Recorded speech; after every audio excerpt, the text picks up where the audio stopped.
জিতবে এবার জিতবে রে, বিপুল ভোটে জিতবে রে, বঙ্গবন্ধুর নৌকার ফেরদৌস। প্রথমবারের মতো জাতীয় সংসদ নির্বাচনে আওয়ামী লীগের নৌকা প্রতীক নিয়ে জয়ী হয়েছিলেন ঢাকাই সিনেমার জনপ্রিয় চিত্রনায়ক ফেরদৌস আহমেদ। তবে নির্বাচনের পর 1 বছরের সংসদ সদস্য হিসেবে থাকার সৌভাগ্য হল না তার। ঢাকা 10 এবার 10-এ 10। গণ অভ্যুত্থানের মুখে শেখ হাসিনা পদত্যাগ করে দেশ ত্যাগ করলে সরকারের অনেক মন্ত্রী এমপিরাও দেশ ছাড়তে শুরু করেন। এরপরে প্রশ্ন ওঠে, মন্ত্রিসভায় যারা রয়ে গেছেন তারা এখন কে কোথায় আছেন, বিশেষ করে চিত্রনায়ক ফেরদৌস আহমেদ। বঙ্গবন্ধুর নৌকার ফেরদৌস, শেখ হাসিনার নায়ক। সূত্রমতে রোববার রাত পর্যন্ত ঢাকাতে অবস্থান করেছিলেন ফেরদৌস। এর 2 দিন আগেও বিটিভিতে হাজির হয়ে টেলিভিশন চ্যানেলটির ওপর হামলা নিয়ে প্রতিবাদ জানিয়েছিলেন।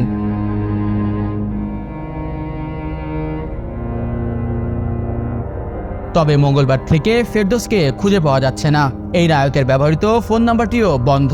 তার ফেসবুক অ্যাকাউন্টেও 4 আগস্টের পর কোনো স্ট্যাটাস শেয়ার করতে দেখা যায়নি। এরই মধ্যে গুঞ্জন উঠেছে পরিবার নিয়ে দেশ ছেড়েছেন ফেরদৌস, যদিও নায়কের দেশ ছাড়ার খবরের এখনো কোনো সত্যতা পাওয়া যায়নি।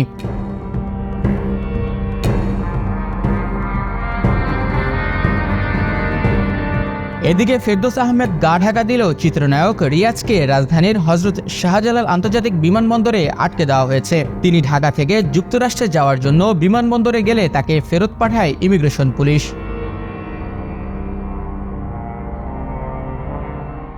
শাহিন শুভ, রাইজিং বিডি ডেস্ক।